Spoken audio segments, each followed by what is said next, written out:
الحمد لله نحمده ونستعينه ونستغفره ونؤمن به ونتوكل عليه ونعوذ بالله من شرور أنفسنا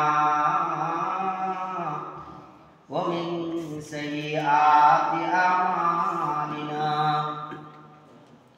من يهده الله فلا مضل له ومن يضلله فلا هادي له ونشهد أن لا إله إلا الله وحده لا شريك له ونشهد أن محمدا عبده ورسوله أرسله بالحق بشيرا ونذيرا وداعيا إلى الله بإذنه وسراجا منيرا أما بعد فأعوذ بالله من الشيطان الرجيم بسم الله الرحمن الرحيم وأنكحوا الأيام منكم والصالحين من عبادكم وإمائكم إن يكونوا فقراء يغنيهم الله من فضله والله واسع عليم وقال رسول الله صلى الله عليه وسلم يا علي ثلاث لا تؤخرها الصلاة إذا أتت والجنازة إذا حضرت والأيم إذا وجدت لها كفوا أو كما قال عليه الصلاة والسلام وقال الله تعالى في شأن حبيبه آمرا ومخبرا إن الله وملائكته يصلون على النبي يا أيها الذين آمنوا صلوا عليه وسلموا تسليما اللهم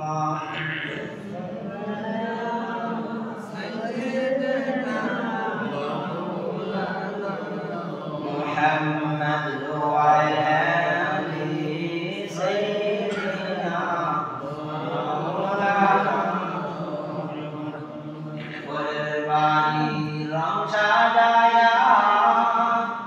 নিজের বাড়ি অন্ধকার পরের বাড়ির রং সাজায়া নিজের বাড়ি অন্ধকার থাকবে না তোর রং বাহানা যাইতে হবে গুরের পার আল্লাহুম্মা সাল্লি আলা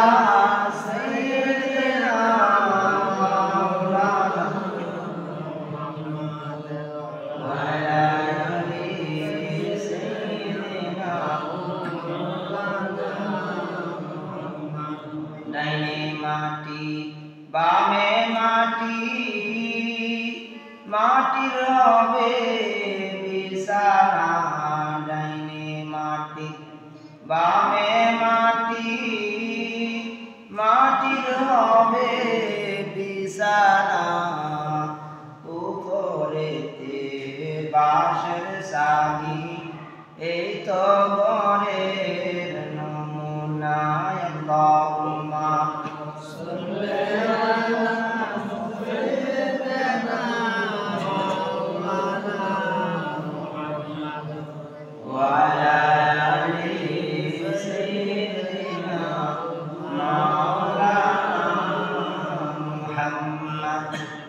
আলহামদুলিল্লাহ, আল্লাহ তাআলার দরবারে লাখো কোটি শুকরিয়া আদায় করছি যে মালিক আমাদেরকে দয়া মায়া করে আল্লাহর মসজিদে সবাইকে আসা বসা তৌফিক দান করেছেন।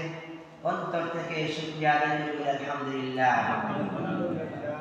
সম্মানিত হাজিরিন, আল্লাহ তাআলা কোরআন কারীমের এক আয়াতে ইরশাদ করেন, লাইন শাকারতুম লাযীদান্নাকুম ওয়া লাইন কাফারতুম ইন্না আযাবি লাশাদীদ। আমি আমার বান্দাকে অসংখ্য অগণিত নিয়ামতের মধ্যে আমি ডুবিয়ে রাখবো। অতঃপর বান্দা এই নিয়ামত পাওয়ার পর যদি শুকরিয়া আদায় করে মালিকের কৃতজ্ঞ হয়, আমি আল্লাহ বান্দাকে আরো নিয়ামত বাড়ায়া দেব।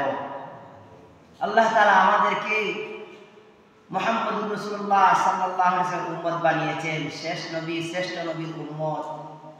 সাথে সাথে আমাদেরকে মুসলমানের ঘরে জন্ম দিয়েছেন। আমরা সহসাই মুসলমান হয়ে গেছি, মসজিদে চলে এসেছি। যদি কাফিরের ঘরে জন্ম হইতো তাহলে হয়তো এত সহজ হয়ে যেত না আমাদেরকে মসজিদে আসা। এগুলি আল্লাহ তাআলার দয়া। যেহেতু এই দয়া করেছেন, এখন উচিত হলো মালিক যেহেতু আমাকে দয়া করে মুসলমানের ঘরে জন্ম দিয়েছেন, শেষ নবীর উম্মত বানিয়ে দুনিয়ার বুকে প্রেরণ করেছেন, সুতরাং শুকরিয়া তার মালিকের হুকুমগুলি মানা, এটাই বাস্তবতা। যদি কেউ মানে, আল্লাহ বলেন লাইন শাকারতুম লাযীদান্নাকুম, আমি আল্লাহ বান্দাকে আরো অসংখ্য অগণিত নিয়ামত বাড়াইয়া দেব। বান্দা ইবাদতের ভিতরে যেন ঢুকে থাকতে পারে, আমি এমন অসংখ্য রাস্তা খুলে দেব। অতঃপর আল্লাহ বলেন ওয়ালাইন কাফারতুম ইন্না আযাবি লাশাদীদ। হ্যাঁ, এত নিয়ামত পাওয়ার পরেও যদি বান্দা নিয়ামতের শুকরিয়া আদায় করে না, কদর করে না, আমি আল্লাহ বান্দাকে এই নিয়ামত তো সরাই দেবই, বরং আমি কঠিন পেরেশানির মাধ্যমে আমি আল্লাহ তাআলা নিপতিত করব। যাই হোক, আল্লাহ তাআলা কোরআন কারীমের এক আয়াতে ইরশাদ করেন, ওয়া মিন আয়াতিহি আন খালাকা লাকুম মিন আনফুসিকুম আজওয়াজান লিতাসকুনু ইলাইহা ওয়া জাআলা বাইনাকুম মাওয়াদ্দাতান ওয়া রাহমা। রব্বুল আলামিন সূরা রুমের 21 নং আয়াতে ইরশাদ করেন, আমি আল্লাহ বান্দাকে অসংখ্য অগণিত নিয়ামত দিয়েছি, অসংখ্য অগণিত নিদর্শন আমি বান্দাকে দান করেছি। তোর মধ্যে একটা নিদর্শন হলো ওয়া মিন আয়াতিহি আন খালাকা লাকুম, আমি আল্লাহ তোমাদেরকে সৃষ্টি করেছি এবং সাথে সাথে আমি তোমাদের থেকে তোমাদের সঙ্গীদেরকে আমি সৃষ্টি করেছি। এটা আমি আল্লাহর দয়া। হযরত আদম আলাইহিস সালামকে দুনিয়ার বুকে প্রেরণ করলেন। দুনিয়ার বুকে আসলেন, আসার পর একা একা লাগে, কি লাগে? একা একা লাগে, নিঃসঙ্গী লাগে। অতঃপর আল্লাহ তাআলা দয়া করে হযরত আদম আলাইহিস সালামের অংশ থেকে, আদম আলাইহিস সালাম থেকে তার সঙ্গিনী হাওয়া আলাইহিস সালামকে সৃষ্টি করেছেন। আল্লাহ বলেন ওয়া মিন আয়াতিহি আন খালাকা লাকুম মিন আনফুসিকুম আজওয়াজা, আমার নিদর্শনের মধ্যে থেকে এটাও একটা নিদর্শন, এই যে আমি তোমাদের থেকে তোমাদের সঙ্গিনীকে সৃষ্টি করেছি। অন্য আয়াত আল্লাহ বলেন ওয়া খালাকনাকুম আজওয়াজা, আমি আল্লাহ তোমাদেরকে জোড়া জোড়াই সৃষ্টি করেছি। আল্লাহ তাআলা আমাদেরকে জোড়া জোড়া প্রত্যেককেই তার সঙ্গিনী সহ সৃষ্টি করেছেন। এই জন্যে আল্লাহ তাআলা বিবাহটা এমন, যার সাথে যার জোড়া লেগেছে সেখানেই হবে। আল্লাহ তাআলা সৃষ্টি করেছেন এইভাবে। অতঃপর আল্লাহ বলেন, কেন আল্লাহ তাআলা নারী এবং পুরুষকে এক জোড়া বানাইয়া একজন থেকে আরেকজনকে সৃষ্টি করেছেন? আল্লাহ তাআলা কারণ হিসেবে বলেন লিতাসকুনু ইলাইহা, আল্লাহ তাআলা নারী জাতির মধ্যে এমন কিছু বৈশিষ্ট্য রাখছেন যে বৈশিষ্ট্যের কারণে পুরুষ নারীদের কাছে গেলে তাদের ক্লান্ত দূর হয়ে যায়, তাদের পেরেশানি দূর হয়ে যায়। আল্লাহ বলেন ওয়া জাআলা বাইনাকুম মাওয়াদ্দাতান ওয়া রাহমা, এবং আমি আল্লাহ তাআলা নারী এবং পুরুষের মধ্যে একে অপরের মধ্যে ভালোবাসাও সৃষ্টি করেছি এবং মহব্বত দয়াও আমি আল্লাহ তাআলা সৃষ্টি করে দিয়েছি। এই জন্যই আমাদের একটা স্বভাবজাত বৈশিষ্ট্য হলো পুরুষ নারীর দিকে আকৃষ্ট হবে, এটাই বাস্তবতা। নারীকে দেখলে তার প্রতি আকর্ষিত হবে, এটাই বাস্তবতা।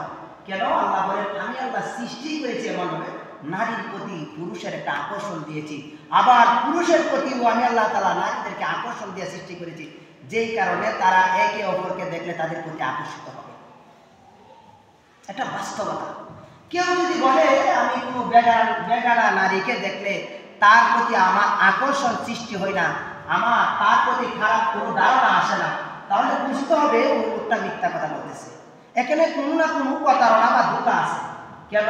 আল্লাহ বলেছেন আমি আল্লাহ সৃষ্টি করেছি একে অপরের মধ্যে ভালোবাসা এবং মহব্বত দয়া দিয়া, একে অপরের মধ্যে দুর্বলতা আসবে, এটাই বাস্তবতা। কেন সৃষ্টি করেছেন? আল্লাহ তাআলা এই দুনিয়ার নিজামটাকে টিকিয়ে রাখার জন্য। রাসূল করিম সাল্লাল্লাহু আলাইহি ওয়াসাল্লাম হাদিসে ইরশাদ করেছেন তাযাওয়াজুল ওয়াদুদাল ওয়ালুদা ফাইন্নী মুকাসিরুম বিকুম। আল্লাহ তাআলা মানব জাতিকে এই দুনিয়ার বুকে সৃষ্টি করেছেন। আল্লাহ তাআলা মানব জাতিকে সৃষ্টি করেছেন, এই দুনিয়াতে আল্লাহ তাআলা প্রেরণ করেছেন তার ইবাদত করার জন্য। অতঃপর রাসূল করিম সাল্লাল্লাহু আলাইহি ওয়াসাল্লাম বলেন নবীজির নির্দেশ হলো তোমরা উম্মত বৃদ্ধি করো। কেননা ফাইন্নী মুকাসিরুম বিকুম, কেননা আমি হাসরের মাঠে আমার উম্মত অধিকতার কারণে আমি গর্ব করব। হাসরের মাঠে আমি উম্মত আমার বেশি হবে, এই জন্য আমি গর্ব করব। এই জন্য বর্তমান সময়ে তো উম্মত মানুষ সন্তান যত কম হতে পারে এই পন্থাই বর্তমান সমাজে চলতেছে, কি বলেন? অথচ রসুলের বিধান হলো মানব যত বেশি হবে ততই ভালো, খারাপ নয়। কেন আমরা মানুষ কম চাই? এর কারণ হলো আল্লাহ তাআলা কোরআন কারীমের এক আয়াতে বলেছেন وَأَنكِحُوا الْأَيَامَ مِنكُمْ وَالصَّالِحِينَ مِنْ عِبَادِكُمْ وَإِمَائِكُمْ إِنْ يَكُونُوا فُقَرَاءَ يُغْنِهِمُ اللَّهُ مِنْ فَضْلِهِ وَاللَّهُ وَاسِعٌ عَلِيمٌ। আমরা মানব জাতিকে কমানোর একটা উদ্দেশ্য আছে। আমরা মনে করি বেশি মানুষ হয়ে গেলে খাওয়াবো কিভাবে? আমার যদি সন্তান বেশি হয় তাহলে আমি খাওয়াবো কিভাবে? কি বলেন? আমার এত অর্থ করি নাই, আমার এমন আয় রোজগারের পথ নেই, আমি এত খাওয়াইতে পারবো না। এই জন্য যদিও মুখে বলে না, মনে মনে এটাই থাকে বেশি সন্তান হইলে আমার পেয়ারা বেশি, জামালা বেশি। কি বলেন? এটা আমরা মনে করি না? করি। অথচ কোরআন বলতেছে মানুষ যদি অভাবী থাকে, মানুষ যদি আর্থিক দুর্বলতা থাকে, তাহলে সে যেন বিবাহ করে। কি করে? বিবাহ করে। আমার আয়ের পথ নাই, বিবাহ করো। কুরআন এবং হাদিসের কথা একেবারেই যথার্থ, তবে যদিও আমাদের কাছে এটা উল্টা মনে হয়। কারণ হলো আল্লাহ তাআলা প্রত্যেকটা মানুষকে দুনিয়ার বুকে ফেরত করার সাথে সাথে তার রিজিকের ব্যবস্থাও করেছে। কি বলেন? করেছে না করেছে? কেন আল্লাহ বলেন দুর্বল হইলে বিবাহ করো? কারণ হলো হয়তো আমার রিজিকে কম আছে। কি বলেন? আমার রিজিকে কম আছে, এমন হইতে পারে না। সবার রিজিকে তো আর এক সমান থাকবে না, কেউ কম কেউ বেশি, এটাই তো বাস্তবতা। আমার রিজিকে যদি কম থাকে, এমন হইতে পারে আমি বিবাহ করার পর আমার সঙ্গিনীর রিজিকে আল্লাহ তাআলা বাড়াইয়া রাখছে। কি বলেন? তো যদি বিবাহ করার পর ওই রিজিকটা আমার কাছে আসবে, তখন আমার দুর্বলতা কাটবে। বিশ্বাস আসে না, হয়তো বিশ্বাস আসে না। আমার দেখা ভালো পড়ালেখা করেছে, চাকরি হয়নি। পড়ালেখা করেছে এমন অনেক আছে, চাকরি হয়নি এমন ছেলে আছে না? কি বলেন? আছে না? এমন নাই? আছে। কারণ হলো তার রিজিকে কম, এই জন্য হয় না। এবার বিবাহ করার পর দেখা যায় কারো সময় ভাগ্য বলে দেখা যায় আস্তে আস্তে চাকরির পয়সার বাড়ে, টাকা পয়সার অভাব বাড়ে, কি পয়সার বাড়ে, এমন হয় না? আবার কোনো সময় দেখা যায় বিবাহ করার পরেও হয় না। তো তাদের কোন সময় হয়? যখন ছেলে মেয়ে সন্তান হয় তখন অবশ্যই হয়, কোনো না কোনো আল্লাহ তাআলা তো দিবে। কি বলেন? এমন হয় না? তো আমার দেখা এমন একটা ঘটনা আমাদের একবারে খুব কাছেই দেখেছি। কত গালিগুলা সন্তানকে করছে, যেখানেই যা চাকরি হয় না। কদিন পরে বিয়ে করেছে, বিয়ে করার পরেও দেখি অশান্তি শেষ নাই।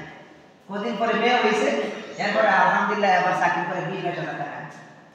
কত? 20,000 টাকা। তো রিজিক, মেয়ের রিজিকে বেশি আছে।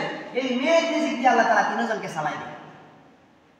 যদিও আমাদের কাছে এটা বিশ্বাস হয় না, অবাস্তব মনে হয়। কোরআন বলছে, এই কথাই বলছে সূরা নূরের 32 নং আয়াত আল্লাহ তাআলা বলেন, وأنكحوا الأيام منكم والصالحين من عبادكم وإمائكم إن يكونوا فقراء يغنيهم الله من فضله والله واسع عليم।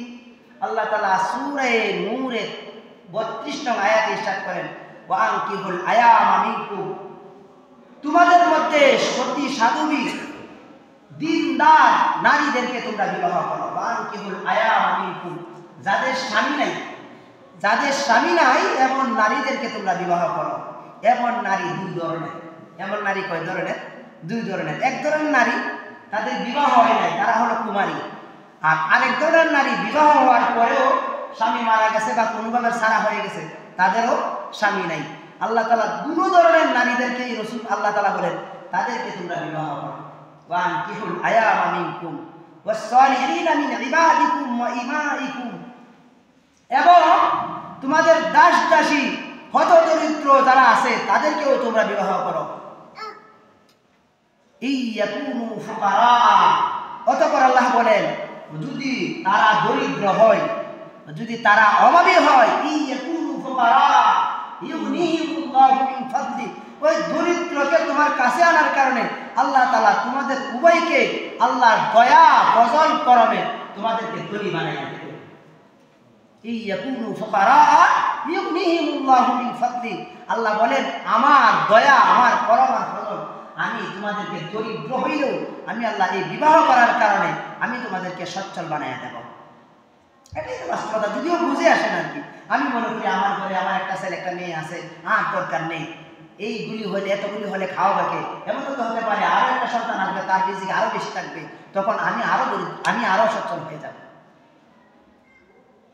যদিও আমাদের বুঝে আসে না আর কি। যাই হোক, তো বর্তমান সময়ে বিবাহ একটা কঠিন শব্দ হয়ে গেছে আমাদের সমাজে। বিবাহ করা অনেক কঠিন, অনেক কিছু করতে হয়। পক্ষান্তরে জিনা একেবারে সহজ হয়ে গেছে। জিনা একেবারে কি হয়ে গেছে? সহজ হয়ে গেছে। এই কারণেই আমাদের প্রত্যেকটা সমাজেই অশান্তি চলতেছে। বিবাহ রাসূল করিম সাল্লাল্লাহু আলাইহি ওয়াসাল্লাম আম্মা জান আয়েশা সিদ্দিকা থেকে বর্ণিত, তিনি বলেন দয়াল নবীজি বলেছেন, ইন্না আযমান নিকাহি বারাকাতান আইসারুহু মাউনা, বরকতপূর্ণ বিয়ে হলো সেটা যে বিয়েতে খরচ হবে কম, যে বিয়েতে আয়োজন হবে কম, সাদা সিধা বিবাহের মধ্যে আল্লাহ তাআলা বরকত দান করবেন। আর বর্তমান সময়ে সাদা সিধা কোনো বিয়েই হয় না, হবে না। সাদা সিধা বিয়ে আমরা মানি না। কি বলে মুদ্রা করা হলো, কেউ যদি সাদা সিধা বিয়ে নরমাল বিবাহকে না মানে সেজন্য কোরআন আর হাদিসকে অবমাননা করল। রাসূল বলছেন সাদা সিধা বিয়েতে আল্লাহ তাআলা বরকত দান করেন। আর আমরা বিবাহ এত কঠিন, এত বড় করে আয়োজন করতে হয়, একটা মানুষ বিবাহ করতে ভয় পায়। কি বলেন বর্তমান সময় এমন চলতেছে না? এমন চলতেছে। এইগুলির কারণেই মূলত প্রত্যেকটা সমাজে অশান্তি। আল্লাহ তাআলা কোরআন কারীমে ইরশাদ করেছেন, আল্লাহ বলেন আমি তোমাদের থেকে তোমাদের সঙ্গিনীকে সৃষ্টি করেছি, সাথে সাথে আমি তোমাদের মধ্যে ভালোবাসা এবং মহব্বত সৃষ্টি করে দিয়েছি। দোস্ত, আশ্চর্যের বিষয় হলো আল্লাহর কথাটা সত্য, আমাদের প্রত্যেকটা ফ্যামিলির মধ্যে অশান্তি বিরাজ করে। কি বলেন? করে না? করে না। অথচ আল্লাহ বলছেন আমি একে অপর থেকে তোমাদেরকে সৃষ্টি করেছি এবং উভয়ের মধ্যে আমি ভালোবাসা, মহব্বত, দয়াও সৃষ্টি করেছি। বর্তমান সময়ে আমাদের প্রত্যেকটা ফ্যামিলির মধ্যে ভালোবাসা আর দয়া ভরপুর, নাকি অশান্তি ও শৃঙ্খলা বিশৃঙ্খলা ভরপুর? অশান্তি ও শৃঙ্খলা বিশৃঙ্খলা ভরপুর। বর্তমান সময়ে অহরহ বিয়ে ভেঙে যায়। কেন? একমাত্র অশান্তির কারণে।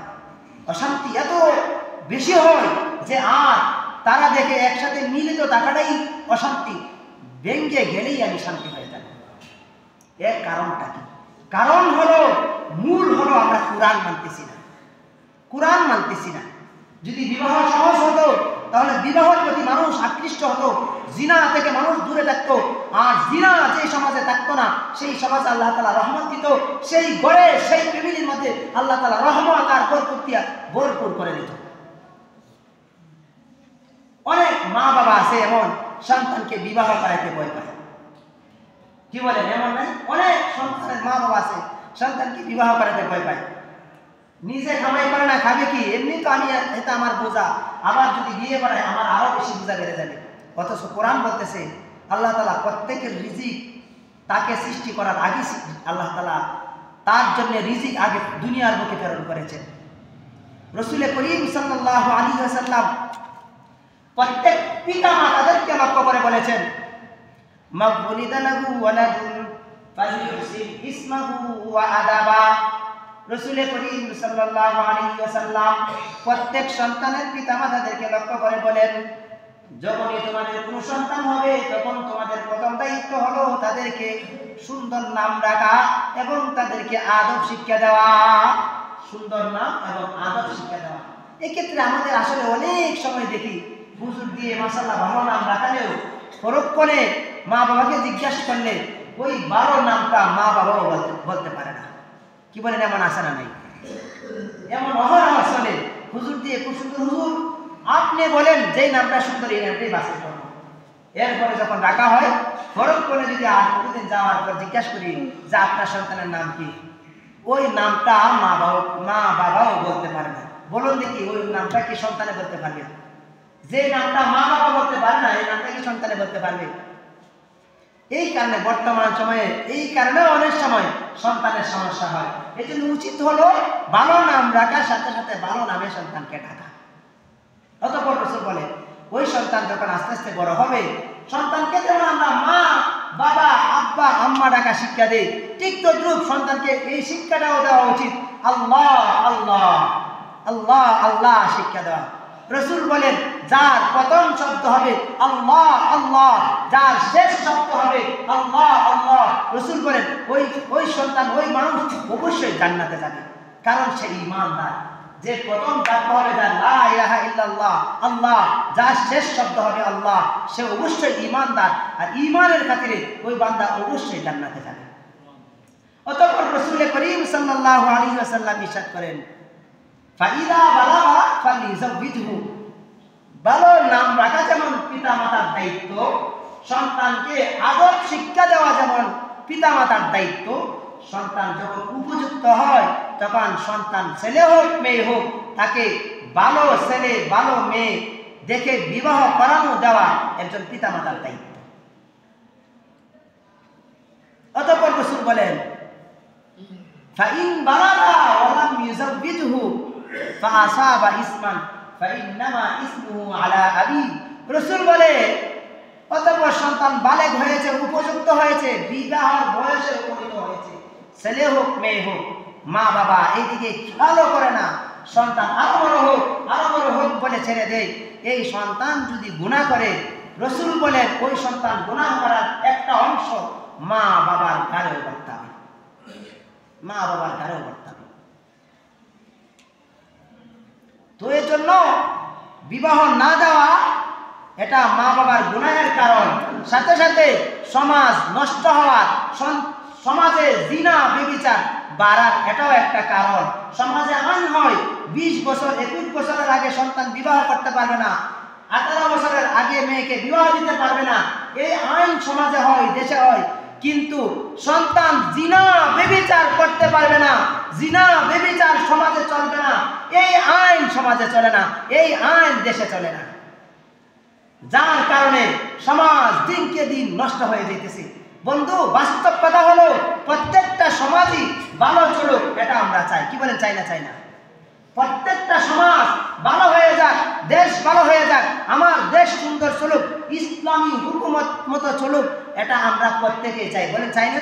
সবাই চাই। কিন্তু আক্ষেপের বিষয় হলো আমি আমার নিজের ভিতরে ইসলাম এবং সমাজ, শান্তির সমাজ গঠন যেটা চাই, এটা আমার ভিতরে ফিট হোক, এটা খেয়ালও করি না। আমি মেয়ে বিবাহ করবো, আমি মেয়ে কেমন, মেয়ের বাবা কেমন, মা কেমন, মেয়ের সদ্য গোষ্ঠী কেমন, এগুলি যাচাই করি। কি বলেন, করি না? করি না? করি। অথচ একবারও খেয়াল করে দেখি না আমার ভিতরে ইসলাম আছে কিনা, মেয়ের যেই গুণ দেখতে শিখতেছি এই গুণ আমার ভিতরে, আমার বাবা আমার মা আমার ফ্যামিলির মধ্যে আছে কিনা, এই জিনিসটা চিন্তাও করি না। বলেন দেখি, এই চিন্তা যদি না করি আর সমাজ ঠিক হয়ে যাক, আমার ফ্যামিলি, আমার স্ত্রী ভালো হোক, আমার শ্বশুর শাশুড়ি ভালো হোক, আমার দেশ ভালো হয়ে যাক, আমি যদি ব্যক্তি না ভালো হয়, সমাজ কি অদূর কখনো ভালো হবে? বাস্তব কথা হলো, আমরা সবাই ভালো চাই, আমরা সবাই চাই ভালো হয়ে যাক, কিন্তু যেই পন্থা ভালো আছে সেই পন্থা আমরা নাই। আর সেই পন্থা যদি আমরা না থাকি, হাজারো হাজারো জীবন যাবে, কখনো সমাজে শান্তি আসবে না। আমি মনে করি ইসলাম প্রতিষ্ঠা হয়ে গেলে আমাদের দেশ সুন্দর হয়ে যাবে। ইসলাম প্রতিষ্ঠা হলেও সমাজ সুন্দর হবে না যদি আমি ব্যক্তি সুন্দর না হই। আইন করলো 5 ওয়াক্ত নামাজ পড়তে হবে, আমি নামাজ পড়ি না। আইন হলো জিনা ব্যভিচার চলবে না, আমি জিনা ব্যভিচার চাই না। আইন হলো চুরি ডাকাতি চলবে না, আমি চুরি ডাকাতি চাই না। আমি যদি এইগুলি করি, কোনো রাষ্ট্র প্রধান কি আমাকে ভালো করতে পারবে?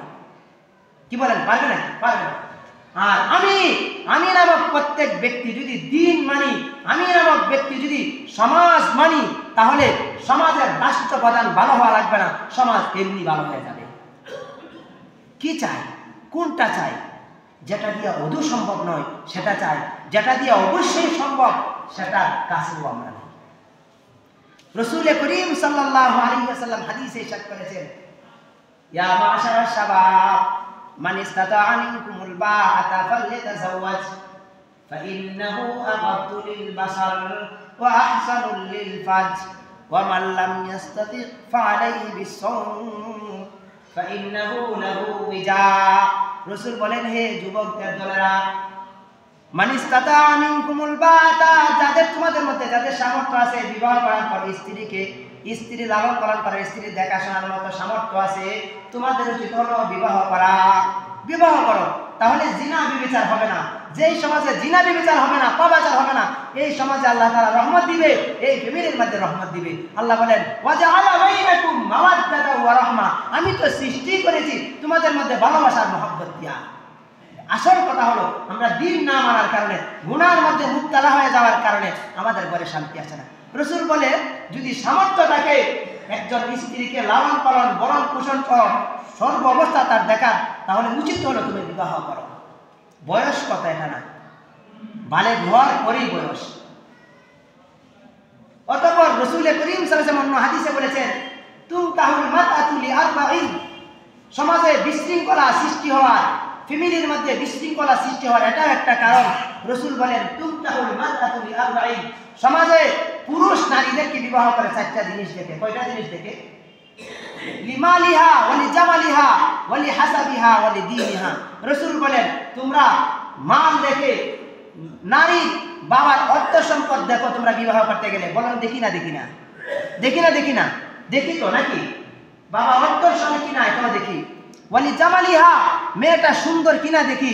ওয়ালি হাসাবিহা, মেয়ের বংশমর্যাদা দেখি, মেয়ের দিনদারিও দেখি। তবে একেবারেই নগণ্য, কোরআন শরীফ পড়তে পারে কিনা, নামাজ 5 ওয়াক্ত পড়ে কিনা, পর্দা মতো চলে কিনা। বর্তমান সময়ে কন্যা দেখতে গেলে দেখা যায় যে এই প্রশ্নগুলি কয়জন ফ্যামিলির ছেলের বাবা মা জিজ্ঞাসা করে, এমন আমার দেখা আমার মনে হয় না বর্তমান সময়ে এগুলি চলে। কি বলে? আগে দেখতাম জিজ্ঞাসা করতো, বলো দেখি মা, একজন মেয়ে স্বামীর বাড়িতে যাইতে কি নিয়ে আসা? কি বলেন? কি নিয়ে আসা জিজ্ঞাসা করতো। বলো দেখি তুমি কোরআন শরীফ পড়তে পারো কিনা, বলো তুমি 5 ওয়াক্ত নামাজ পড়ো কিনা, বলো জোহরের নামাজ কয় ওয়াক্ত, বলো দেখি তুমি যদি কোরআন পড়ে থাকো সূরা ফাতিহা সুন্দর করে বলো। বলেন দেখি আগে এই নিয়ম নীতি ছিল কিনা? ছিল না? ছিল। যদিও এখন আমরা এই যে 4টা জিনিস আছে, 4টা জিনিসের মধ্যে একেবারেই খুব নগণ্য মানুষ দিন সম্পর্কে জিজ্ঞেস করি। অথচ রাসূল বলেছেন, তোমরা এই 4টা জিনিস দেখো। তবে মুসলমান যুবক আমার উম্মত শুনো, তোমরা এই 4টা জিনিস থেকে অবশ্যই একটা জিনিসকে অগ্রাধিকার দিবা, সেটা হলো তার দিনদারি। যদি দিনদারিটা পরিপূর্ণ পাও, অন্যটা যদি কম হয়, তাহলে তোমরা তাকে বিবাহ করো। যদি এটা না করো, রাসূল বলেন তোমার চেহারা ধুলায় দূষিত হয়ে যাক, অর্থাৎ তোমার যা মনে চায় তা করো, আমি তোমার ব্যাপারে কোনো কিছু জানি না। সমাজে আরো একটা বিশৃঙ্খলার মূল হাতিয়ার হলো, রাসূল বলেন বিবাহ করার জন্য একটা শর্ত হলো কুফু মিলতে হবে, সমতা থাকতে হবে। খুব বড় লোক ফ্যামিলির একটা ছেলে একদম হতদরিদ্র একজন মেয়ের বাবার কাছে চলে এসেছে, আর বাবা খুব খুশি হয়ে দিয়ে দিয়েছে। ইসলাম বলে এটা কখনো উচিত না। বরং অবশ্যই উচিত হলো তোমাদের সামর্থ্য মিল কতটুকু আছে এই জিনিসটা দেখো। যদি এটা না দেখো, যে কোনো মুহূর্তে অশান্তি, অশৃঙ্খলা, বিশৃঙ্খলা দেখা দিতে পারে।